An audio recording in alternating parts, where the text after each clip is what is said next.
All right, now we're going to talk about the entire cycle of an action potential from the cell's resting state back to the generation of that electrical signal and then returning to the cell's resting state. The cell has to return back to that resting membrane potential, which, if you remember, is maintained by the sodium-potassium pump in order for it to be able to generate another or subsequent action potential or electrical signal. Remember, this can only happen at the axon hillock along that specialized membrane present in the axon of a neuron only, right? So for your exam, you're going to be required not only to understand the movement of various ions across the membrane during the various phases of the action potential, but you're also going to have to be able to know and label a graphical representation of this ion movement. So we're going to go through each phase one by one, and I will have pictures for you that show both the movement of ions along with how that is affecting the graphical or the graph's representation of the membrane potential. So this is your action potential graph, okay? It is plotted to show the membrane potential in millivolts here on the y-axis. And then on the x-axis, this is representative of time, okay? So just understand that this is happening across time. I have highlighted here on the left important values that you're gonna have to know, which differentiate the phases of the action potential, right? So let's start with what we've already talked about. We already talked about the resting membrane potential, equivalent to -70 millivolts. That is when you have the exterior of the cell has a high concentration of sodium, the interior of the cell has a high concentration of potassium, and the sodium-potassium pump is working to keep that appropriate distribution. If you were to put a voltmeter into the interior of the cell, you would see that the reading of that resting membrane potential is -70. Then you start to get some nervous system signals coming to the axon, okay? You get these really low graded potentials, okay? That graded potential opens just a couple of the voltage gated ion channels, all right? And it starts to bring the membrane potential a little bit closer to zero, okay? It gets maybe around -60. That's what happens when you have a singular communication or signal that opens just a few of those sodium ion channels, all right? Now, the stronger the signal and the more repetitive a signal is that comes to the axon's membrane, you start to get a buildup here, okay? This is your summation of graded potentials. They come one after another. More and more of these sodium ion channels open, more sodium enters the cell, and the interior of the cell becomes even closer to zero, a little bit more positive, right?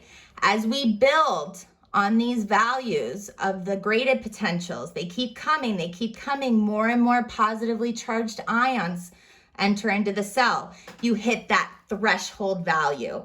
That threshold value of -50 millivolts, which you see here, is an instant switch to open every single sodium ion channel present on that plasma membrane.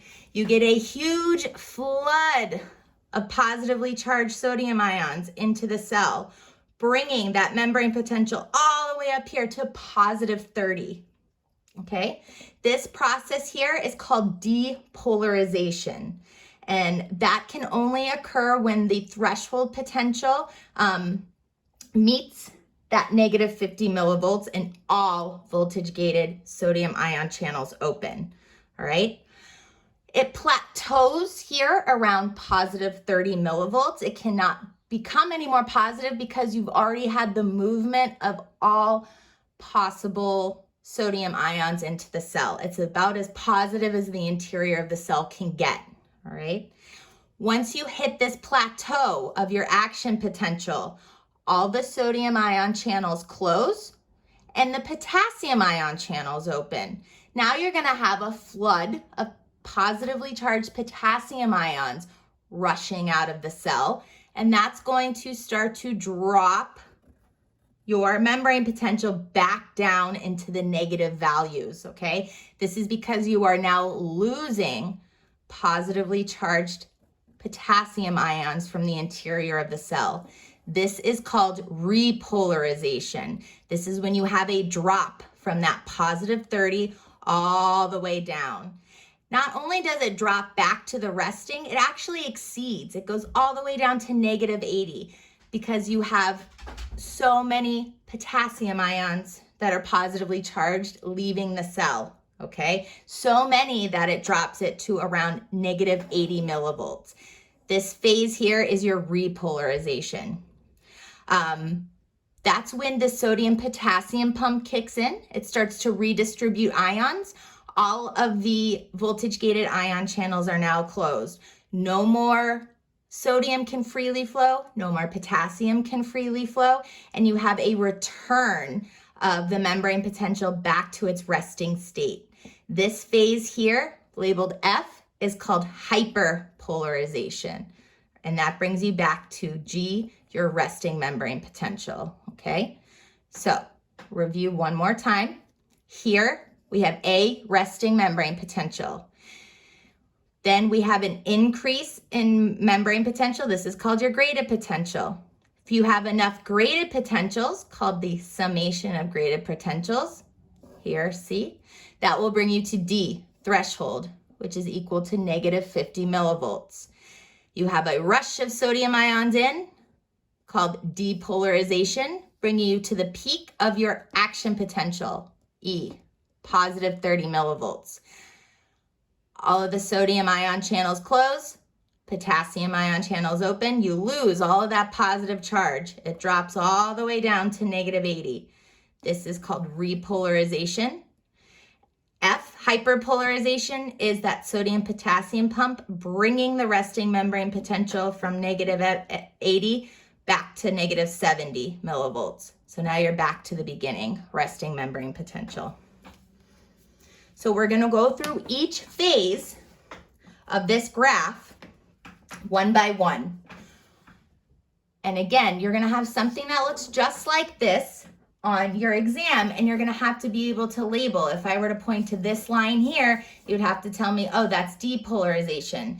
This line is repolarization. This line is resting membrane potential. So make sure you know what that looks like on a graphical representation. So let's go through each phase one by one so you can see in real time what's happening at the level of the ion movement along with the graphical representation.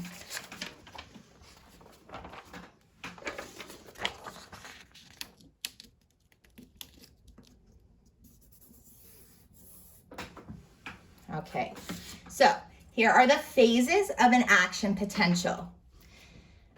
We always start and end with our resting membrane potential, equal to negative 70 millivolts. Okay, so here's where it lies on the graph, straight line here, negative 70. At this point in time, all voltage gated ion channels are closed. The sodium channels are closed. The potassium channels are closed. The sodium potassium pump is working to maintain the appropriate concentrations of ions inside and outside of the cell. Remember, the outside of the cell at rest has a high concentration of sodium. The interior has a high concentration of potassium.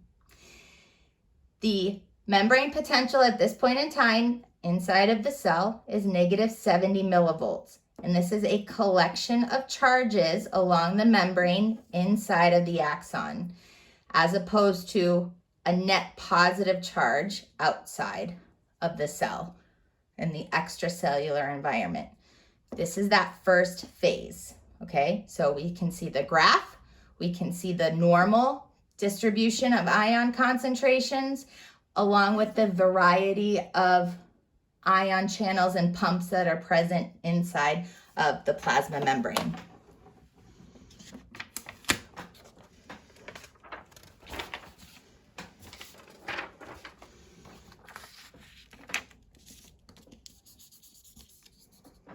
Okay, second phase, we are going to have a variety of graded potentials that build on each other. Okay, you have a summation, a building of graded potentials. The nervous system signal is getting stronger and it is causing the opening of more and more of these sodium ion channels. So let's take a look here. We're trying to get up to our threshold value of negative 50 millivolts. This threshold is reached by a summation of graded potentials, which you can see here. They're building on each other, bringing the cell closer and closer to that negative 50 millivolt threshold. This is happening, this is becoming more positive because these nervous system signals are opening more of these voltage-gated sodium ion channels. When these voltage-gated sodium ion channels open, sodium starts to flow down its own concentration gradient. It diffuses, bringing these positively charged ions into the cell. It causes a local change in membrane potential to become a little bit more positive. The net effect brings the inside of the cell to negative 50 millivolts. That is the reaching of threshold, negative 50 millivolts, due to a summation of graded potentials. More and more of these sodium ion channels are opening.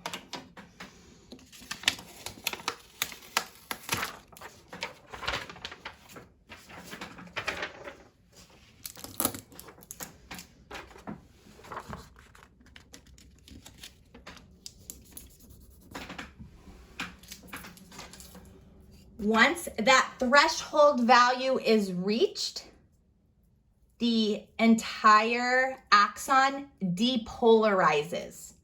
Depolarization is the opening of all voltage-gated sodium ion channels that are present on the plasma membrane. This is going to bring the membrane potential from that threshold value of negative 50 all the way up to positive 30 millivolts. Again, that is because all of your sodium ion channels are now open. You have a flood of sodium ions into the interior of the cell, which are positively charged, and you have a complete reversal of charges across this plasma membrane. The interior is now completely positive, and the exterior is now negative relative to the interior. So now the interior's charge is positive 30 millivolts, okay? This depolarization ends when that potential reaches positive 30. It cannot go any higher than that because all of the sodium ions are now inside of the cell. Keep in mind at this point, your potassium ion channels are still closed, right? This depolarization is only the opening of sodium ion channels. There is no movement right now of those potassium. That's why you have such a positive charge inside of the cell, because now you have all the sodium and all of the potassium inside. So this phase right here is polarization, and that occurs when all the sodium ion channels are open, all the potassium ion channels are closed.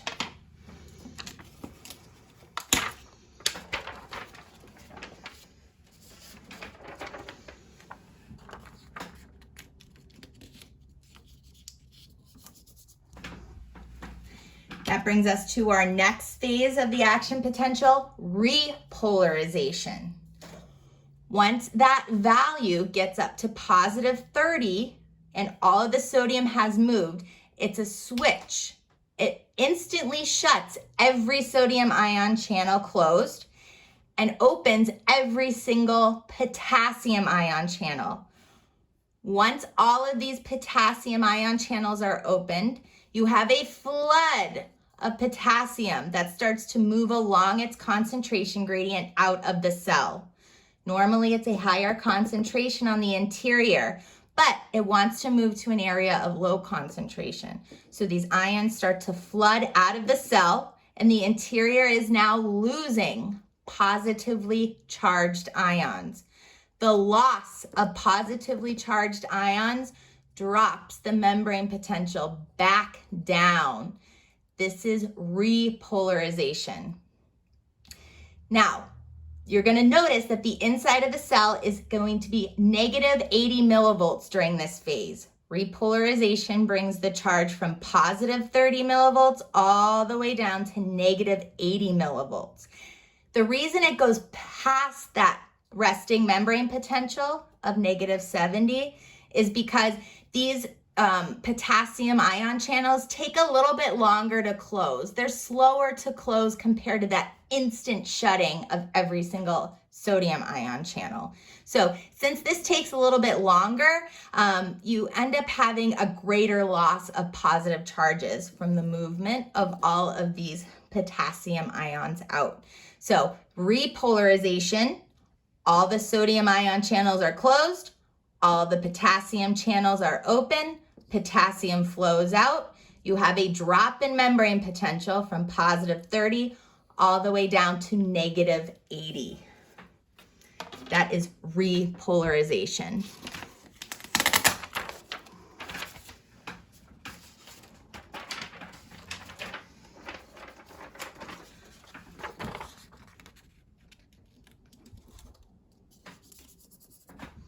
All right.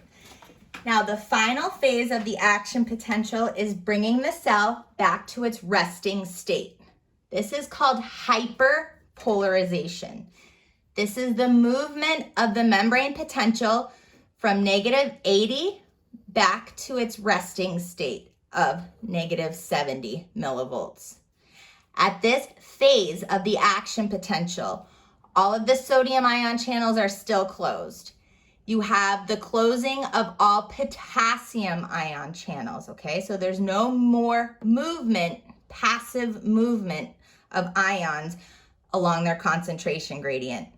The only problem at this particular stage is now you have all of the sodium ions inside of the cell. You've lost all of your potassium ions, which are outside of the cell. So now it's the job of the sodium-potassium pump to bring back the ions to their original location, okay? It does have some effect on the net charge on the interior of the cell, which brings it back to negative 70. That's why the sodium-potassium pump maintains the resting membrane potential, okay? But it is the job to redistribute the ions back to where they need to be.